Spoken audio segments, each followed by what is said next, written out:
All right. Hello, everybody. Billy here. This is Saturday, August 7th. It's just about noon. What I'd like to do is just review the submissions that were posted for the clay animation. And I'll record this and then I'll keep the office window open just for a little bit. But I did want to say that class ends a week from today. Again, this is Saturday, August 7th. It's noon. All right, so a couple of things. I see that some of you are posting GIFs, and remember that the inventor of the GIF had said that there was a debate whether it should be pronounced GIF or GIF. And 2 or 3 years ago, he said he didn't care, because it looks like GIF, and so you can say it either way. There's no standard. And so this is Gracie's. I'll just download this here again. I reviewed this one for her already. But my thing was that in this condition, GIFs are always set to loop. And so there's a couple of things going on. There's a little bit of a shaky camera here. It's almost like you didn't intend that, and that's the bottom line. If you have a shaky camera and you're doing some horror film, then you want that shaky camera. Or if you're at a part of the story where it's the climax, or there's a big fight or a big something to cause tension, then you might want the shaky camera. But here, I think you probably wanted to keep it steady, and so just keep that in mind. For this, I think that I also commented that as long as you're doing a GIF like this and you know that it's going to loop, build in a 2-second a series of frames of black so that the audience knows that it's done, that the clip is ended. Because right now it's just looping, and it may or may not be what you have intended. It's always about what you intend. All right, so that was Gracie's. All right, this is Amaya's. And this was nice. The comment that I made here was that a couple of you had films from last week, little pencil tests from last week, that they might look better if you played it backwards. And this is great. So this shows really great prowess of playing with the clay, and it envelopes the other ball, and then it comes back in and goes in reverse. So this is great. You've done the exact right thing for how to tell a narrative with just motion dynamics. So that's really great. Really wonderful. All right, and so this is Joe Marie. I think I overdid it in my critique. I said something like, oh boy, oh boy, oh boy. This is really nice. There's a whole bunch of stuff moving at the same time, which is always a little bit more difficult to handle. But you got squash and stretch with the ball coming up off the ground. And so just pay attention to that little series of frames right there where everything's rolling. The guy stands up, and then the ball just becomes his head. So that's great. The risk that you're taking of putting that ball into squash and stretch and coming off the ground plane is just great. So you can be very happy with this. This is just really great. And I think it's pretty fair for me to say, oh boy, oh boy, oh boy, just because of those couple of frames right there of squashing and stretching, coming up off the ground. Very well done. Very, very well done. Oh yeah, and I put Steve in there because I guess your character's name is Steve. Very well done. All right, so I'd like this one. This is coming into us from Lonnie. I think the camera is just a little shaky. This is a simple test. It's good, it's okay. Take more risks. You see that the clay is in front of you. You see your background, your foreground, your midground elements. What can you do with this clay? I think this is fine. You'll get full credit for it, but The whole idea is to see how much you can stretch your imagination. Squash and stretch the clay too, but squash and stretch your imagination. All right, so this was me posting the Luxo rig for next week. It is in the lecture area, but I put it here. Just a note, follow the lectures from Michael when he's doing those. They're just 2 or 3 minute clips. They're easy to understand. You're not being asked to do a whole bunch of stuff in Maya. Just remember to set your keys. It's and know that you're only just doing a little bit of animation, and it's fun. All right, this is coming in from Sabrina.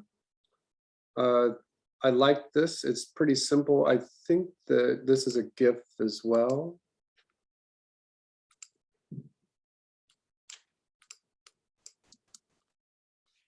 So this is nice. I think you're definitely playing with the idea of how you can get the clay to morph and become something else, which is great. It's turning, that's great.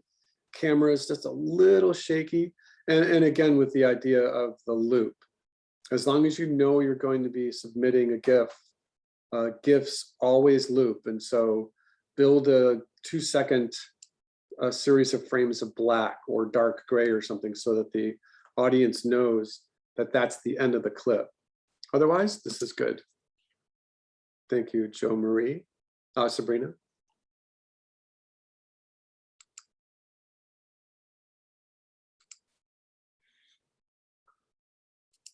Taryn gave us a worm. I think this is great. I didn't mention it in the written critique, but I think that you could probably have avoided the seam in the paper. Again, it's all about what you intend.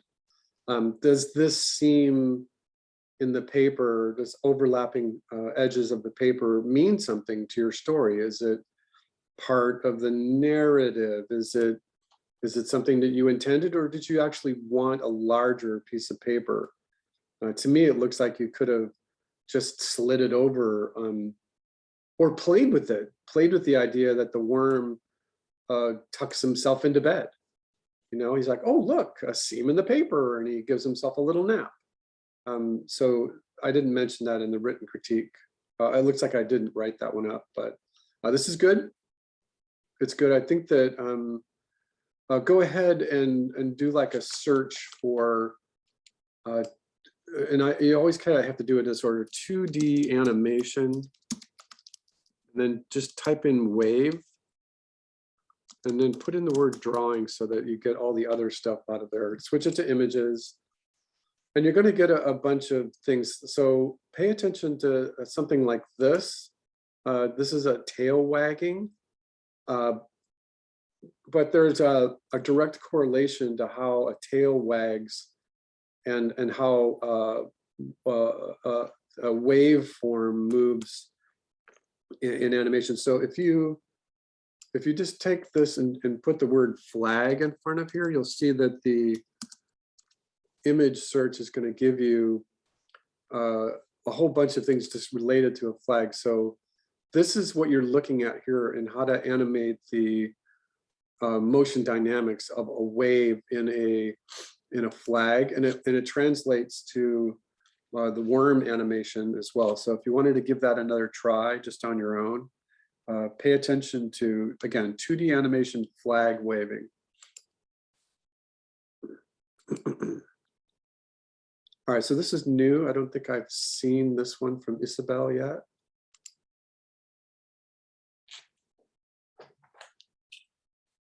All right, good. This is right where you should be. This is right exactly what the school is looking for from a test like this. You're looking at 13 seconds. It's well done. Camera's not moving around too much. You're playing with squash and stretch. You realize you get to that part where the stretch is happening. It's going up and you want it to go over. And then what do? How do you get the thing to come up off the ground? In my playbook, I think that when you get to that little section right there where It's coming up off the ground. And if you wanted 1 or 2 frames to be in the air, I would have not had any problem seeing your hand in there and actually holding it up off the ground plane. I would have no problem with that. Otherwise, this is great. This is a wonderful test. Thank you, Isabel. Alexis.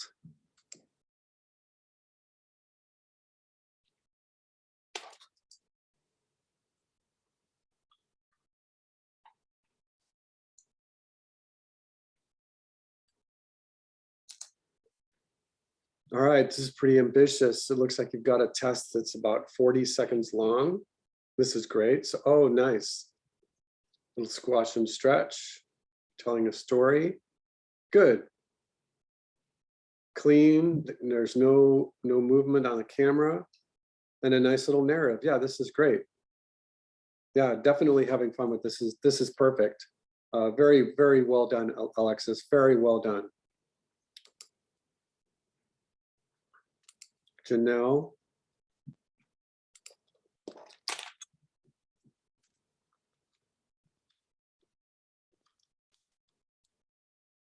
Okay, great. This is perfect. It looks like you took my advice or did the creative thing and said, you know, let's animate this thing and then play it backwards, because that's exactly what you did. And that is fine. That's great. Just getting the idea of how to be creative with this and not just make it a stingy, simple little test. This is great. You animated it, you played it backwards. Perfect. Well done. Thank you, Janelle. Absolutely well done.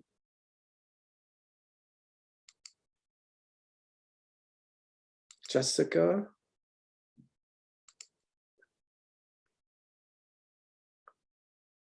Nice. This is perfect. The guy the clay becomes a little flower. There's a little morph going on in there. It's simple, it's direct. You've used the advantages of clay. Well done. Absolutely well done.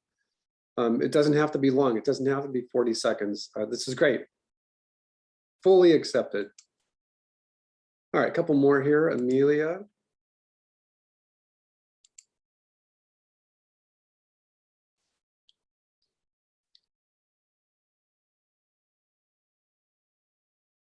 Nice. Oh, that's really great. Nice. This is super. That's a whole story built into a 17-second test. Absolutely well done. This is great. A nice steady camera. Lighting is good. You've got a whole bunch of differential in pacing for the motion, for the movement, little pauses. That's great. Wonderful little story. This is great. Absolutely wonderful. Amelia, this is great. You know, clap for Amelia. It's great. Absolutely wonderful.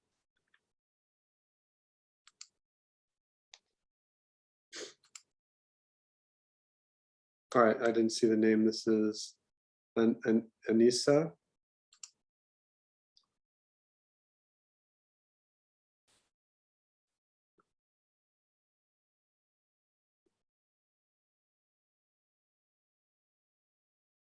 Okay, perfect. Well done. Absolutely well done.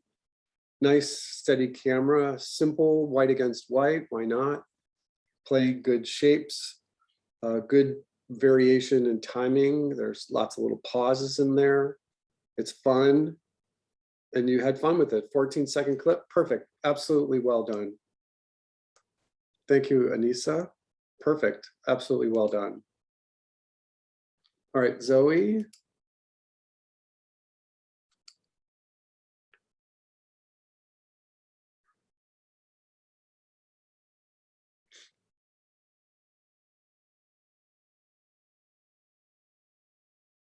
Okay, you've created a monster. Wonderful. I think that all of us as your audience was hoping that that guy could stand up and walk around. And you probably thought about it yourself as an artist. and then kind of realized that that would have been a little bit difficult to pull off. But this is great. You're playing with the idea of perspective in there. I think that it might have been to your advantage, though, that instead of using a camera that was 45 degrees, just put your camera in the top-down view. And at that point, you might have realized that you could have got your character to actually walk off the screen, just like they were doing in pixelation. But this is great. Absolutely great. Thank you, Zoe. All right, and then there's one more here for today. Mahir.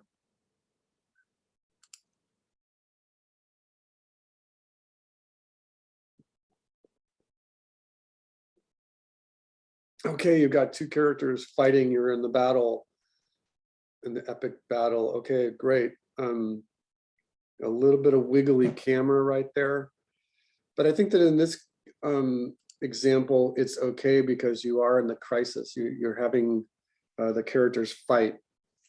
And so it's okay to have a wiggly camera right here. This is an example of what I had mentioned earlier. This is really great.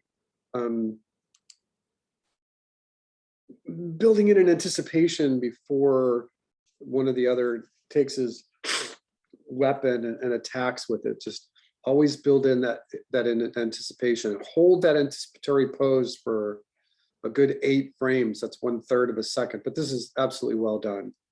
Okay, that was coming to us from Mahir. Okay, good, well done. All right, and then we're back to the top here. All right, so what I'm going to do is actually write some words in here for your clay versus other mediums. And I just wanted to prompt everyone that I did kind of say, hey, you know, instead of just going at the question by saying, oh, clay is one of those things where you can do lots of squash and stretch. And I think that I even put in a video here from Imgur showing that you can do squash and stretch with pencil. You know, so don't just take the low-hanging fruit and say that clay is really great for doing squash and stretch. I mean, it is, but pay attention to my little fingerprint note in there, because for the longest time when animators were dealing with clay, they were trying their darndest to make sure that the fingerprints were not visible. And then all of a sudden it changed. It became like this thing that waxing nostalgic, and everyone wanted the fingerprints now because it proved that it was done by hand. So that's my only prompt, and just to kind of think outside the box and use your critical thinking right there. There are other answers to it. And again, I think that it's not the best worded question, but it's okay. All right, so I'm going to make sure that this is posted on YouTube, and then I'll reply to everyone again in the project area with a link to it, as well as putting it in the discussion area like I usually do. Okay, that's great. Thank you, everybody. The last day of class is next week. I think it ends on the 14th. So the 14th, midnight on the 14th, I think the class closes down. So my thoughts about Maya,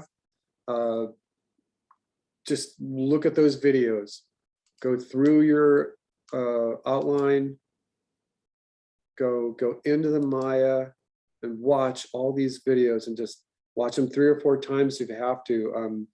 The guy who wrote the class is an acquaintance of mine. I know him. He doesn't give you too much information, and he doesn't go too fast. That's always a problem when some teachers who are teaching Maya are really, really good at Maya, and they do a demo like that. They have the propensity for going just a little bit too fast, but these are great. And keeping in mind that there's an alternate, that if you can't get Maya working, that the author has recommended stick nodes instead of Maya, which is fine. And you can do this on a tablet. It's for PC based and Mac based. I don't think you can put this on your phone. All right, so I'm going to hang out for just a little bit. And again, I'll post this YouTube to the class here shortly. Thank you, everyone. I'll see you for finals next week. Again, the Zoom session on Saturday, the 14th, a week from today, is optional as well. It's optional today. It's optional for next week. All right, thanks, everybody.